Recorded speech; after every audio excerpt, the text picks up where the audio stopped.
Shalom saudaraku yang dikasih Tuhan, firman Tuhan untuk kita hari ini adalah Habakuk 2 ayat 1-5.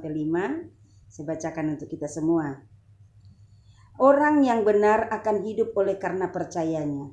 Aku mau berdiri di tempat pengintaianku dan berdiri tegak di menara. Aku mau meninjau dan menantikan apa yang akan difirmankannya kepadaku dan apa yang akan dijawabnya atas pengaduanku. Lalu Tuhan menjawab aku demikian. Tuliskanlah penglihatan itu dan ukirkanlah itu pada loh-loh supaya orang sambil lalu dapat membacanya. Sebab penglihatan itu masih menanti saatnya, tetapi ia bersegera menuju kesudahannya dengan tidak menipu. Apabila berlambat-lambat, nantikanlah itu, sebab itu sungguh-sungguh akan datang dan tidak akan bertangguh. Sesungguhnya orang yang membusungkan dada tidak lurus hatinya, tetapi orang yang benar itu akan hidup oleh percayanya. Orang sombong dan kianat, dia yang melagak tetapi ia tidak akan tetap ada. Ia mengangakkan mulutnya seperti dunia orang mati dan tidak kenyang-kenyang seperti maut, sehingga segala suku bangsa dikumpulkannya dan segala bangsa dihimpunkannya. Amin. Saudaraku yang dikasih Tuhan, firman ini adalah firman tentang bagaimana pengeluhan dari Nabi Habakuk atas keadaan umat Tuhan pada saat itu, di mana pada saat itu umat Tuhan ada dalam penindasan, umat Tuhan menerima ketidakadilan, keadaan yang sungguh-sungguh tidak nyaman.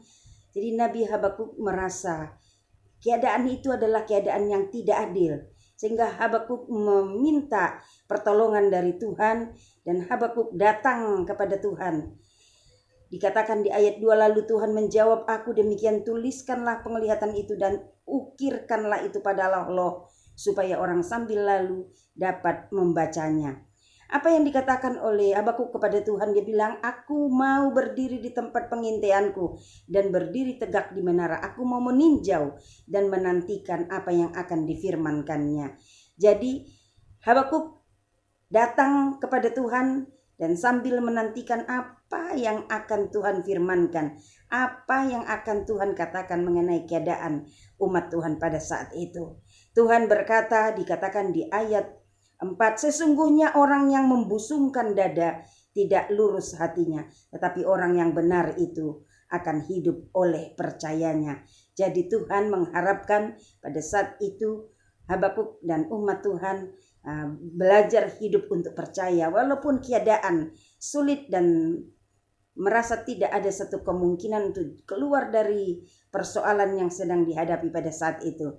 Tapi Tuhan berbicara kepada Habakuk supaya belajar hidup oleh karena percaya. Saudaraku yang dikasih Tuhan, hidup karena percaya artinya percaya sepenuhnya tanpa pertimbangan-pertimbangan logika manusia. Dan dihidupi oleh rasa percaya itu artinya mempercayai Tuhan 100%. Kalau kita pikir-pikir keadaan kita yang sekarang ini, keadaan Indonesia yang sekarang ini, bisa saja banyak orang membuat perkiraan-perkiraan kalau virus corona nanti akan sirna dari Indonesia, mungkin di pertengahan tahun ini atau di akhir tahun ini atau di awal tahun 2021. Tapi kalau pakai logika saja, saudaraku yang dikasih Tuhan, mungkinkah itu? Bagaimana caranya membuat virus corona sirna dari dunia ini? Bagaimana caranya membuat virus corona sirna dari Indonesia ini? Jadi kalau dipikir secara logika saja tidak mungkin. Tetapi tidak ada yang tidak mungkin bagi Tuhan. Kalau Tuhan yang beracara, maka virus corona akan segera sirna dari Indonesia ini. Secepatnya virus corona pasti akan sirna dari Indonesia. Asal kita umat Tuhan belajar percaya. Yaitu hidup oleh karena percaya. Dikatakan di firman Tuhan di ayat 4b tadi dikatakan, tetapi orang yang benar itu akan hidup oleh percayanya. Kita umat Tuhan yang dibenarkan karena iman. Kita belajar hidup karena percaya. Percaya walaupun mungkin kelihatannya mustahil, tapi tidak ada yang mustahil bagi Tuhan. Nabi Habakuk juga seperti itu. Dia belajar untuk percaya, umat Tuhan belajar untuk percaya. Sehingga apa yang terjadi, mujizat Tuhan nyatakan, kemenangan Tuhan berikan, pertolongan Tuhan berikan, pemulihan Tuhan berikan. Demikian juga bangsa kita ini akan segera Tuhan pulihkan. Firman Tuhan berkata, orang yang hidup karena percaya sungguh menyadari bahwa hidup ini adalah anugerah. Bukan karena kekuatan kita, bukan karena kemampuan kita, hidup kita karena anugerah. Firman Tuhan lain juga berkata, kesusahan sehari cukuplah untuk sehari.